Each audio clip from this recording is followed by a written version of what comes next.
మీరెట్లయితే భరించలేక ఇక్కడికి వచ్చిండ్రో మీ అంతరాత్మని అర్థం చేసుకున్నా.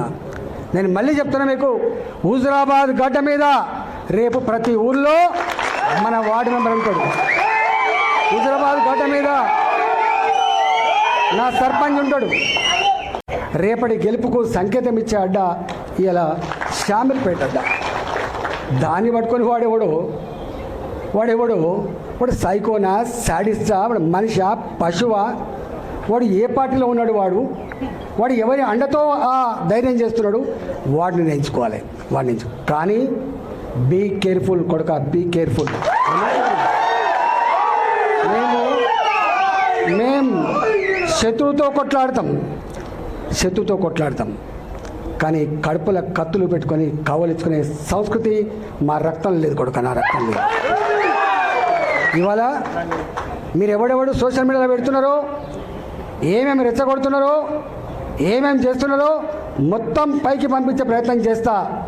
నేను అనుకుంటున్నా సంస్కారం ఉందని, సభ్యత ఉందని ఇట్లాంటి వాటిని అరికడతానని భావిస్తున్నా. అరికట్టకపోతే నష్టపోయేది ఎవరో అర్థం చేసుకోండి. మీరు నష్టం మాకు కాదు, మాకు ఏం తక్కువ ఉంది? అసలు మీరు ఎవరు? అసలు నీ శక్తి ఏంది, నీ యుక్తి ఏంది, నీ చరిత్ర ఏంది, మా చరిత్ర ఏందిరా? 2002లో వచ్చిన నా జిల్లాకి, 2002లో వచ్చిన నా జిల్లాకి 2 సార్లు నేను జిల్లా పార్టీ అధ్యక్షుడిగా పనిచేసిన, నేను 2 సార్లు జిల్లా మంత్రిగా పనిచేసిన. నేను నా అడుగు పడని గ్రామాలు లేవు కరీంనగర్ జిల్లాలో. ఉమ్మడి కరీంనగర్ జిల్లాలో నా అడుగులు పడని గ్రామాలు లేవు. ఉమ్మడి కరీంనగర్ జిల్లాలో నేను కరీంనగర్లో ఉంటే పొద్దున ఉదయం పొయ్యి ముట్టిస్తే రాత్రి 12 గంటలకు కూడా ఆ పొయ్యి ఆరిపోయేది కాదు. ఒక్క హుజురాబాదు, ఒక కమలాపూర్ వచ్చిన వాళ్ళు కాదు బిడ్డ, మొత్తం కరీంనగర్ జిల్లా మొత్తం వచ్చేది. పక్క పంటున్న జిల్లాలు కూడా అప్పుడప్పుడు వచ్చిపోయేది. ఇవాళ నేను 2 సార్లు 40 ఫ్లోర్ లేదని చెప్తున్నా అంటే నాకు తెలియని జిల్లా ఉంటుందా? నేను పోని మండలం ఉంటుందా?